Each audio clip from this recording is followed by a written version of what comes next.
Hello everyone, thanks for joining us tonight. I'm Mike Bainey with Startup Grind. We're partnering this month for our pitch-in with SBDC, so Lindsay's going to come up and talk in a second. And then we also have one of our founders, Tom Seymour from Mocha Energy.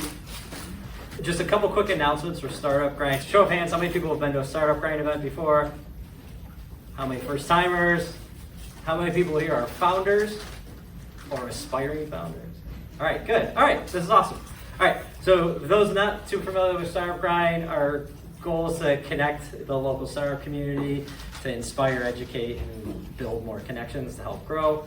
We have chapters all over the world, and one of the things that we do, because we are connected through many chapters, started out in the West Coast of Silicon Valley, we're globally throwing a pitch battle in September. All of the chapters can have a regional event, so like a chapter event, and that'll feed into like a semifinal, type event, and then move forward to the grand prize.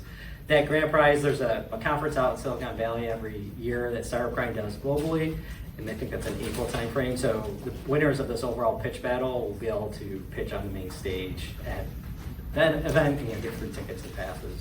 Next month, we'll be doing a pitch battle. Everyone's gonna have 1 minute and we will have judges. In the local area, you'll be able to move on to the regional round.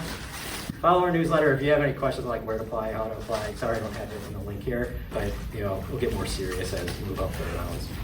So with that, other announcement is Startup Grind actually won an award from a program called Springboard New York. So we made a pitch to them to get some funding to help bring startups from this region to that global conference that's in Silicon Valley and do a delegation. So the benefit for that, outside of just attending the conference, is they'll have like an extra day that's just like founders and VCs. So we are looking for the startups that are looking, or in the period of that early time next year, we'll be trying to raise or benefit from those connections. Also, spending time in Silicon Valley would be of value. So if anyone is in that camp looking to plan for a raise or just has friends or know people, I'll send more out on it.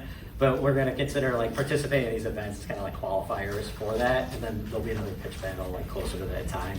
So anyone who's kind of interested, just start reaching out, get involved, kind of get in the bucket, right? And then as we finalize who that group is, move that forward. So more to come on that. But again, if you're in that category or just know people in that category, please help spread the word and we want to get as many people out there as possible. So we're going to use that funding to help with the that cost of that, help with some of the travel.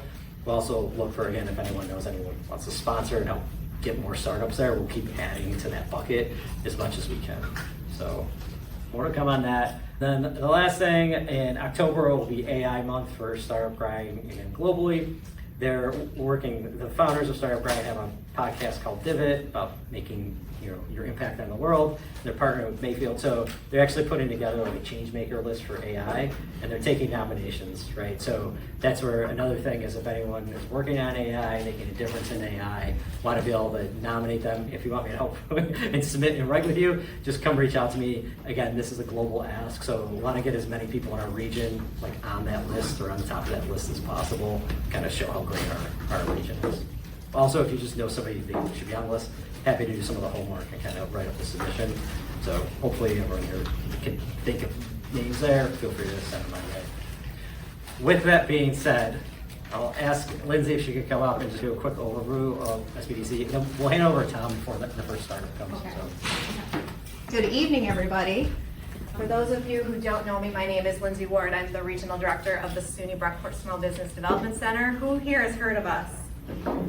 I love the hands. So we are so excited because this is our second annual event with Startup Grind. Thank you for including us again, where we get to have so many of our SBDC clients get involved with this type of activity, which is amazing, right? SBDC, we provide free one-on-one advisement to entrepreneurs and small business owners within our 5-county region.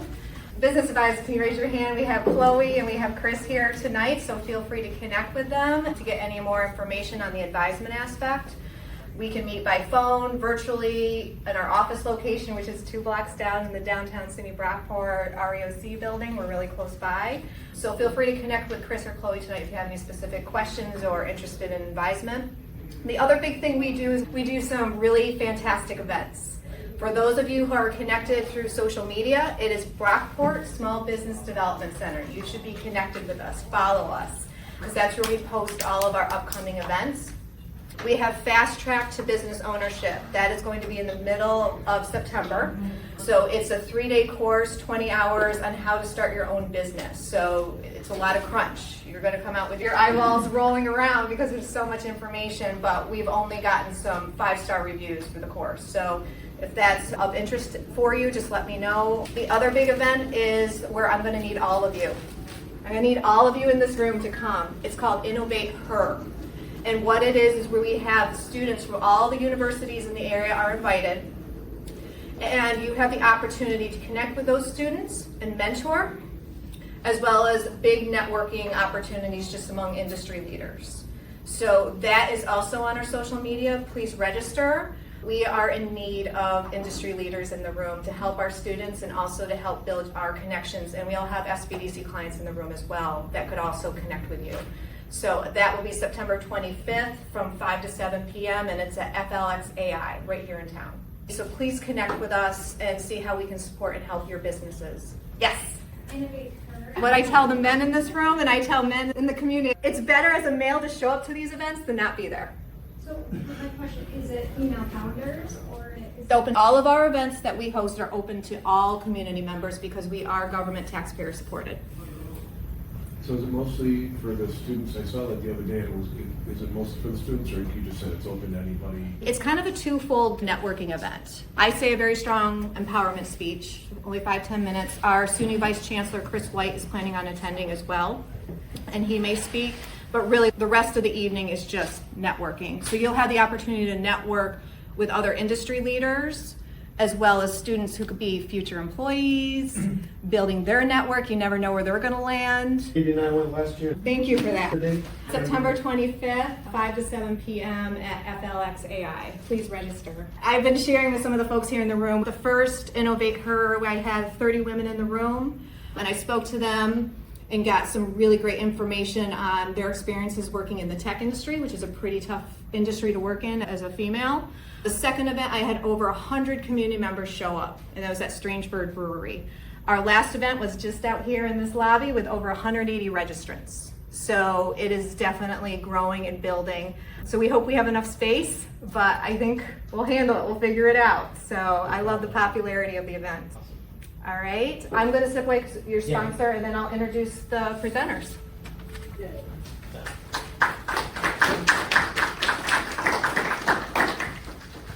Good evening, I'm Tom Seymour. As Mike mentioned, I want to thank NextCore for hosting tonight and Brian for giving me a chance to get up and tell you guys a little bit about what I've been working on.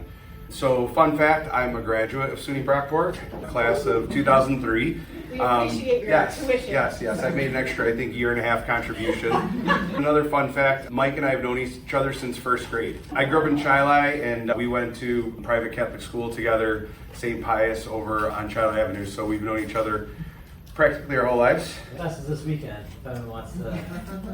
I'm a founder of Mocha Energy, and I'm currently in the midst of a raise and launching the company and getting the product out in the marketplace. I wanted to make you aware, Rochester guy trying to do something innovative and different with coffee. I brought some samples. I probably didn't bring enough for everybody, but I'm going to leave them over on the counter. A couple asks that I have. First of all, I'm going to one-up your social media connection. Does anybody not have a cell phone in the room?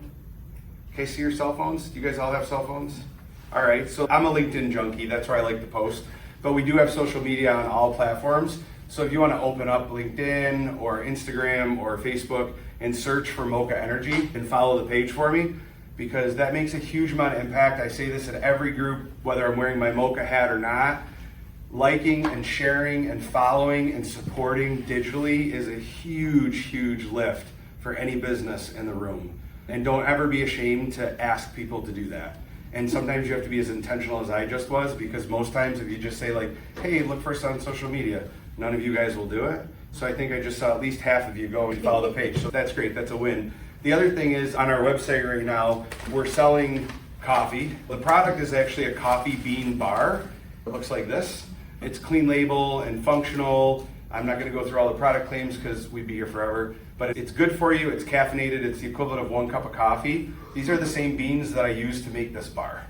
So I directly source this from Joe Bean Coffee Roasters on Blossom Road. They roast it, pack it, ship it, and then when you buy a $20 bag of coffee, 80% of the proceeds go right to Mocha Energy. It comes to your house and you can start enjoying really great, delicious coffee. I know 20 bucks is a lot for 12 ounces of beans, but you're not buying beans, you're buying support in the entrepreneur and supporting Mocha Energy. So if you have a spare 20 bucks, you want to go on mochaenergy.com and buy a bag of coffee, that would be great. You'll get added to our mailing list, and when these delicious bars are ready, hopefully this fall, you'll be the first to know. I appreciate your attention tonight, and I look forward to everybody's presentations.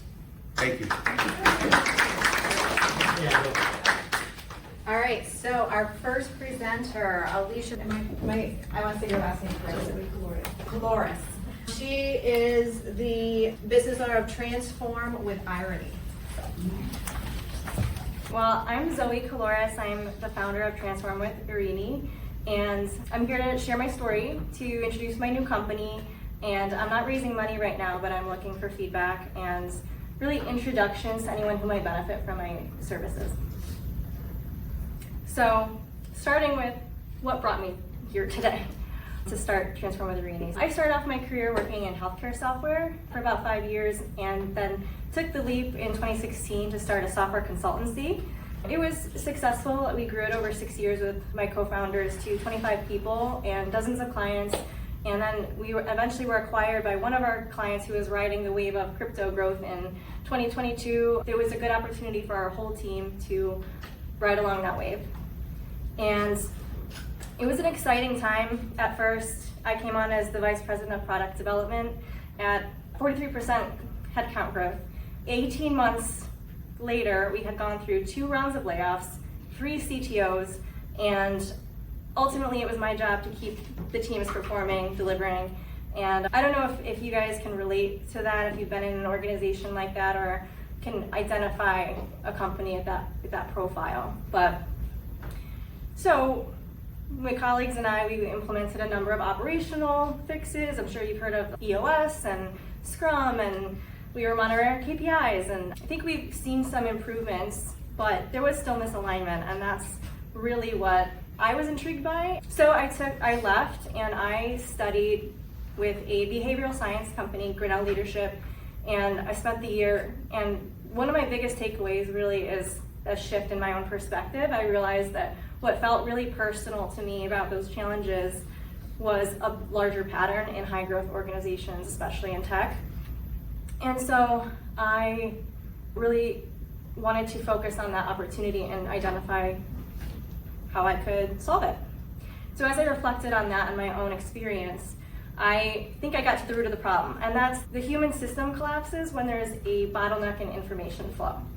And that creates leadership lag. And leadership lag is a gap between recognizing a need for change and then taking steps to address it. So if you think of leaders are the lever or the limiter of progress, so to avoid the cost of lag, they need to optimize their timing and their approach.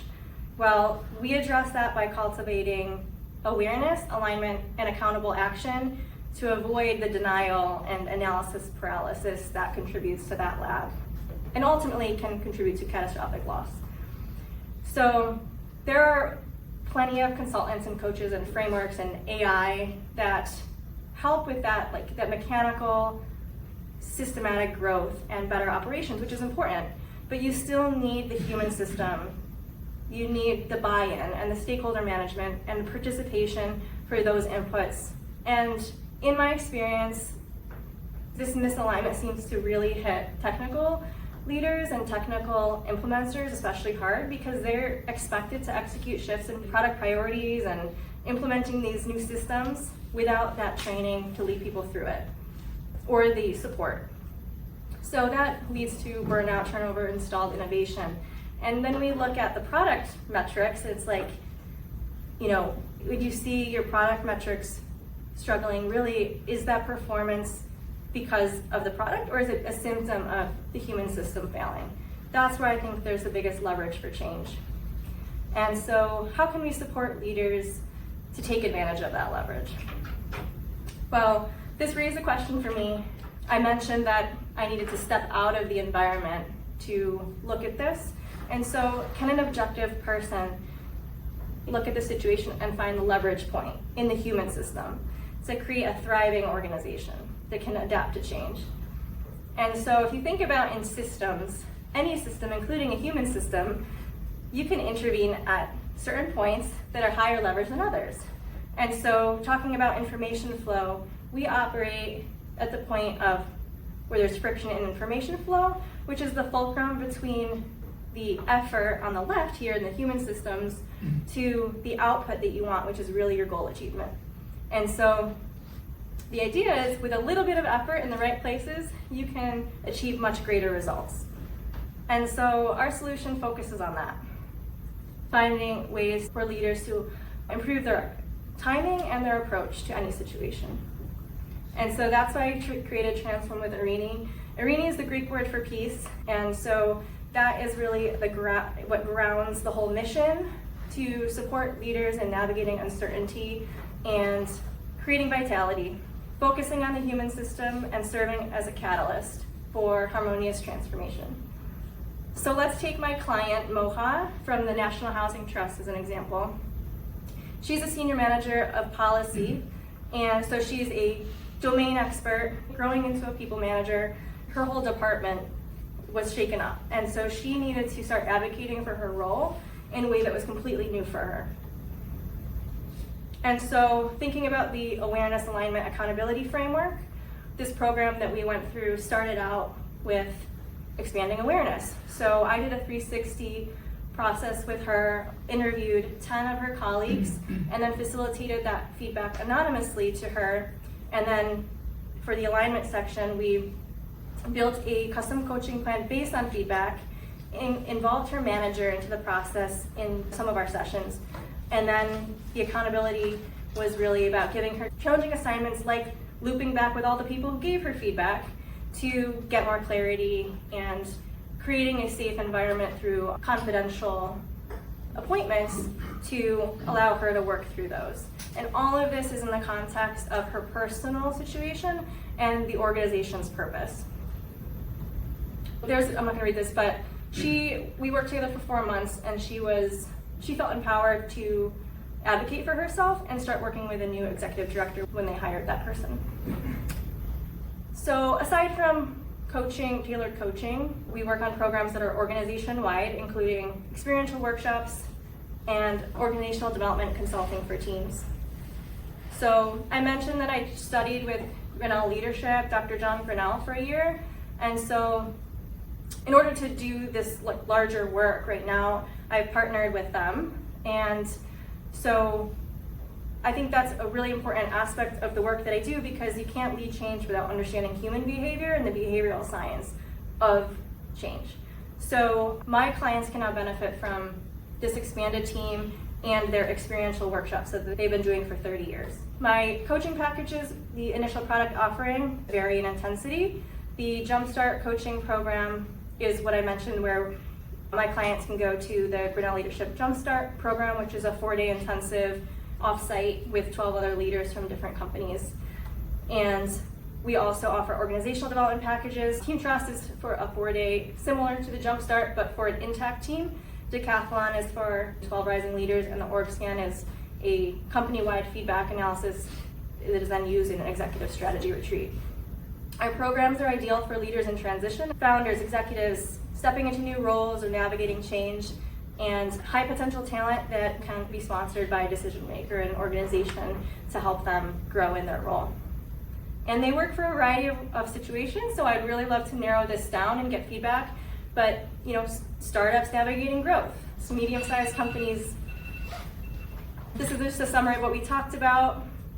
But next steps, if you are interested in learning more about my work, please reach out. I'm looking for some feedback on my target market, what would work well, small business development people who are working with people regionally every day. If you already know somebody who might benefit, or if you think you might benefit, the first step is to schedule a consultation, and I have a questionnaire that will just help me tailor that appointment. So I'm very interested in what you got going on. I can tell you know what you're talking about. I needed the explained to me like I'm 5. Me I needed too. more concrete examples. We're all just grown up 5-year-olds. So that would be my one point of criticism, but I'm very interested to learn more. Is there about anything in this. particular that you? Just the whole sort of opportunity section. Like there was a point where you got to talking about a specific client you had and how that kind of went. I wish from the very beginning you would have started like, picture this, like storytelling. Like you have this company, and you sort of talked about it in your story a little bit, but I would have liked to see like, you have this character, or things are going wrong with this thing. We have this setting, crypto, things are falling apart. During our meetings, we're just yelling at each other. A little bit more storytelling, stuff that's concrete that we can kind of hook onto so that we can understand the problem a little bit more, and then your solution is kind of like, well, then picture this solution, to get us a bit more, I don't know, illustratively on the track, a bit more visual. Yeah, thanks. Any other questions? If you had a couple options there, like, do you have an ideal customer, or like how close are you to like a niche where you're shooting for? Yeah, so the niche that I'm focused on right now are startups that have already they're in a raise, or they're growing, they're scaling, right? We talked about why that's important to get alignment through. So probably like Series A or beyond startups in tech, probably. A company that might have just closed the raise that has an influx of capital. Yeah, like there's pressure to grow, or they're hiring, they're trying to get to market or expand, and there's maybe different locations now that there's siloing going on, things where you could imagine there is more need to really focus and get aligned. How did Mike?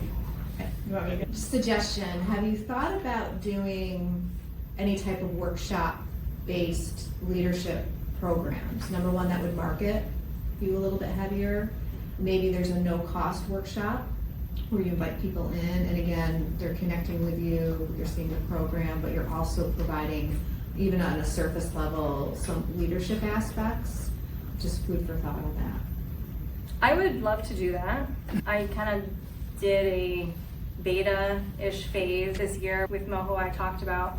I've been doing most of my training over the last year. Now I feel like I'm at this point where I want to build up a base, and that would be a great opportunity to do that. It's just I've been balancing between like, who am I targeting, who would really need this the most, and based on that, what would I design a workshop around? I would love long-term, like in my own long-term roadmap, to do these intensive workshops locally or support our community, because the ones that I offer are in North Carolina. But that will take time. So I would love to put more thought into that and figure out what that would look like. So 2 suggestions. If you want a platform to do a webinar, I'm the president of the New York State Food Processors, and we could probably get a crowd of 40 or 50 people on a webinar from food manufacturing companies around the area, leadership focused, and you could do like an hour-long webinar. If you're looking for a platform, I'd be more than happy to offer that to you. And then if you're interested in ag tech, the Grow New York contest is in Canandaigua in November, and like 50% or more are ag tech companies. And I grade the applications, and a lot of them are your core demographic of funded, growing tech, and probably could use your services, so that might be a good population to target. That's interesting. I would love to connect on that. Just gotta give them permission. I'll buy some coffee. Big coffee. Oh, I have one more question. If when you're selling, is it to an individual, like kind of needs that themselves, or is it to a company? I think the ideal situation is selling to a company, working from the top, seeing what the situation is and supporting them through it. But I would also work directly with anyone. If their company is willing to pay for it, or they would want to pay out of pocket.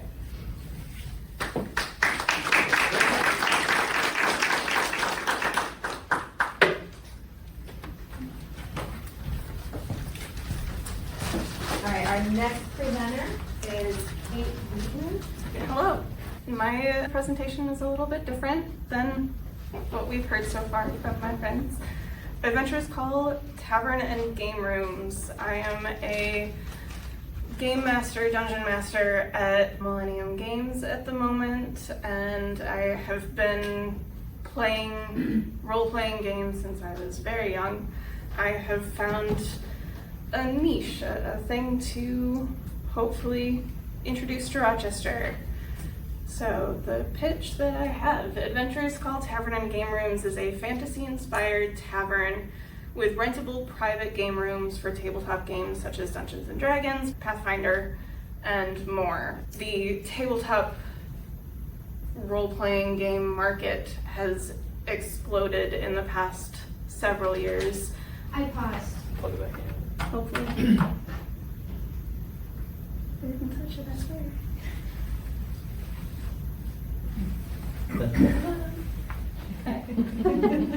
Take two. With the event of Stranger Things and things like Critical Role and Dimension 20 and Roll20, all of these very large events that have been happening. Our concept is a unique dining and entertainment concept that blends the immersive world of tabletop gaming with the comfort of a full-service tavern and restaurant. We will have a full open style restaurant that is for people who just want to come in and enjoy the fantasy ambiance and try some fun fantasy inspired foods, whether it's just in the name or a full fantasy inspired dish such as hand pies, full meat dishes, that kind of thing. One of the things we have on our menu is initiative rolls. So it's just a basket of rolls, but it's just a fun name. In that area, we will also have things like classic board games that people can just rent and bring to their table and just play for however long they want. And we will also have rentable private game rooms. Those will be secluded with a game-style table set up and ready to go for a full 3-hour session. The idea is to have a 3-hour minimum for those rentals, and then if people want to expand on that, they can for an additional price.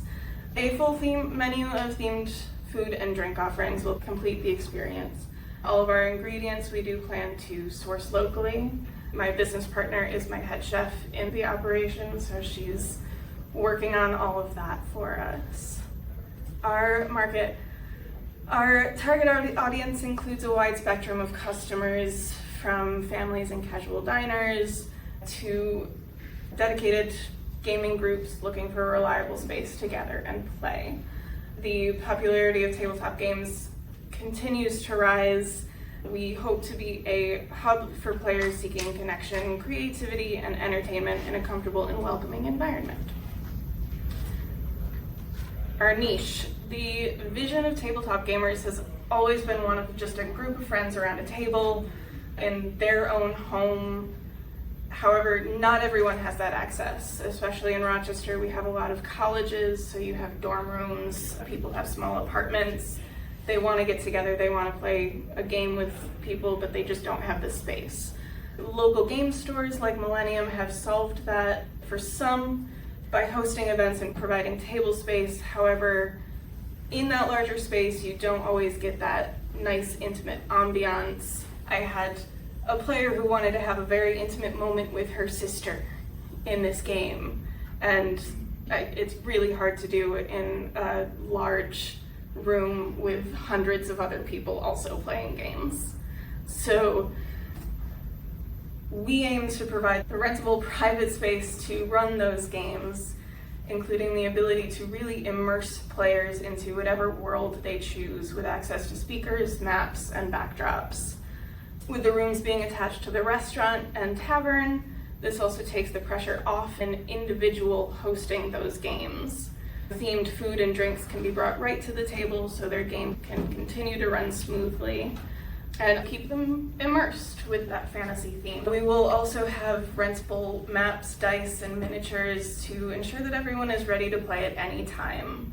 And yeah, For more information on anything else related to this, feel free to see me or contact me at kateleader1@gmail. We also have a Facebook page, which is Adventures called Tavern and Game Rooms. There's not a lot of information there currently, as we are just kind of getting started on this journey. That will be the best place to follow and find out what we're doing next. We have a website launch and a Kickstarter launch coming up in the beginning of September to keep us going. We're in the stages of looking for space and funding to get us through a build out and get us ready to open. Thank you for your time. I will take questions. So, really interesting concept. Out of the gate, I would challenge you to think as big as you possibly can with this. And you probably are, just based on the whole idea of the space that you're playing in. With that, you talked about Millennium Games. I would look at the local market and see the success rate. Don't get frustrated if it may not take hold here, but I would look at other comparisons and some other places, even go and sit in them and see how many people are coming through. So that would be the first thing, is like, just stay as big as you possibly can. From an additional revenue stream, and maybe you've thought about this, but I would, out of the gate in your business plan, put retail, even if it's small.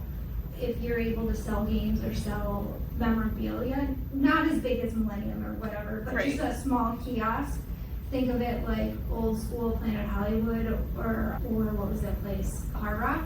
So like just a small kiosk, but you can buy the games, you can buy the cards, all of that stuff. And that's just gonna be an addition. If people need it, it's there. And it's an additional revenue stream for you. Yeah, that is definitely an avenue that we wanna go down again. So we wanna be able to provide anything that they might need in a session right there. Versa and Nerdvana are our two most local competitors, but we do have a bit of a difference in that we want to do the rentable individual game rooms. But yeah, I do enjoy both of those places. Right, and like even that gaming space in Innovation Center or Innovation Tower, just like understand some of the challenges that they maybe come across, and don't get frustrated if this is not the right market for it. Thank you. You can sell merch related to games. Like Yes. You can just pick out some popular games and like put some merch on the front aisles so that you can attract more customers. People like figurines and posters and stuff, so We do also plan to extend to our own merch as well for the restaurant itself, just because it's fun. Of course, people will be attracted to those merchandise. Thank you. I just wonder if you've thought about birthday party packages. That's gonna bring in a flow Yes. of other opportunity from a marketing standpoint, and when you have a bunch of kids, then their parents learn. But it's really nice to have an upfront cost, like this is what's included, this is the cost per hour, whatever that looks like. Just wondering if you've thought about that opportunity as well. Right now, we do have a plan to roll out special events and workshops and things like that. In the future, it might not be right when we start up, but it is on our agenda. Thank you. Any other questions? I kind of have the same thing because I have kids that are like a Pokemon clubs, birthday parties. They eat it up. I love it. Thank you. Have you done any work on site selection or thinking about the location that you might put this? I'm currently looking in the Henrietta area. I have been in contact with a realtor who is also a Dungeons and Dragons player, which is fantastic, and he's been wonderful in that initial process. I like Henrietta because you have RIT and you have a bunch of high schools that have D&D clubs, and it's pretty central.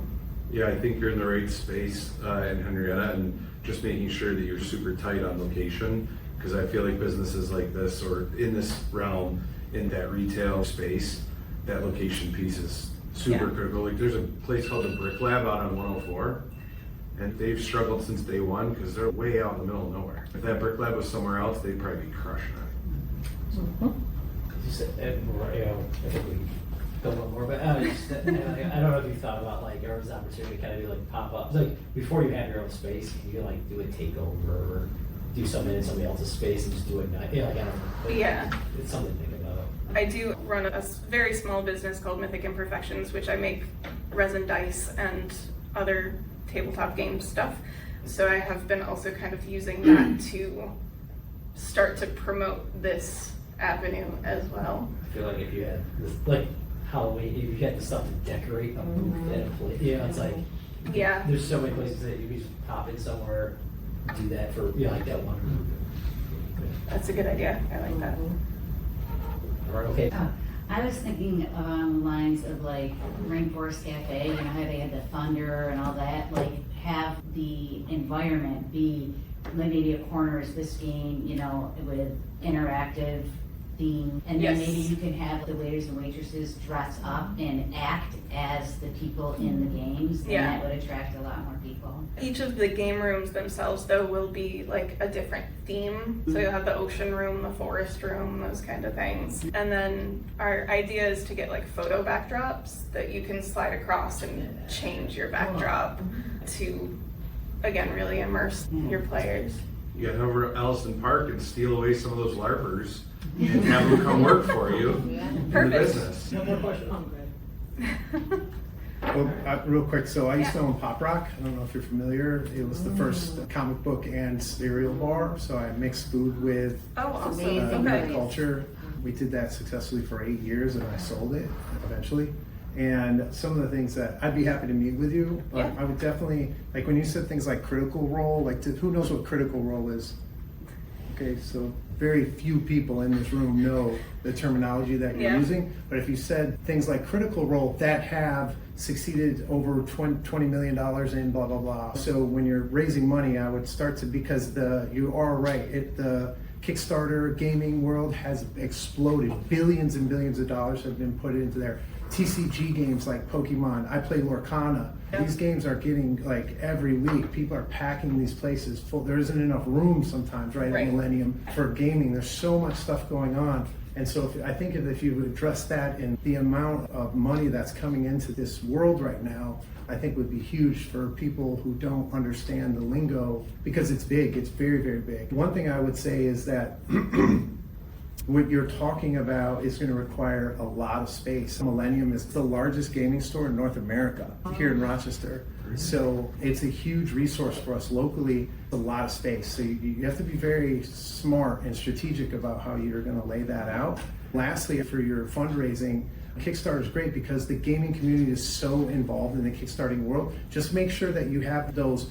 Get your dice with the first roll, get your t-shirt with the first roll, whatever it is. So make sure that you have that theme in your Kickstarter, not just, hey nerds, we want to do this thing. Because it's, you know what I mean? Like Yes. they're expecting a certain... Yeah, we do. Follow up. Our tiers currently have things like embossed glass from the restaurant, the M screen, an adventures called Rolling Tray, things like that, as well as your name on one of the rooms if you donate a good amount of money. Yeah, so I think I actually have a business plan I've already written for something close to this that I can help. That'd be great. Your first investor. Yeah. She's my client. Thank you so much for your time.